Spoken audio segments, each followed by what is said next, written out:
আসসালামু আলাইকুম ভিউয়ার্স, কেমন আছেন সবাই? আশা করি ভালো আছেন। আজকে আপনাদের সাথে একটা গল্প শেয়ার করব। গল্পটা হচ্ছে উম, এক বাবা তার ছেলেকে নিয়ে ট্রেনে ট্রাভেল করতেছে। তো ছেলেটা ট্রেনের জানলা দিয়ে তাকিয়ে বাবাকে বলল, বাবা দেখো যে আমাদের গাছগুলো সব আমাদের পিছনে পড়ে পড়ে যাচ্ছে। তারপর পাশ থেকে আপনার এক ভদ্রলোক এই ছেলেটাকে দেখতেছে আর হাসতেছে। তো ছেলেটা আবার একটু একটু যাওয়ার পর জানলা দিয়ে আকাশের দিকে তাকালো, তাকিয়ে তার বাবাকে বলতেছে, বাবা দেখো মেঘগুলো আমাদের সাথে চলছে। তখন পাশের ভদ্রলোক আবার হেসে হেসে তার বাবাকে বলল যে, ভাইজান আপনার ছেলেকে ডাক্তার দেখান না কেন? আর ছেলের তো মাথার সমস্যা।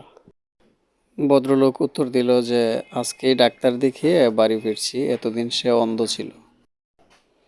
তো গল্পটা থেকে আমরা শিখতে পারলাম যে প্রত্যেকটা মানুষেরই একটা পিছনের গল্প থাকে।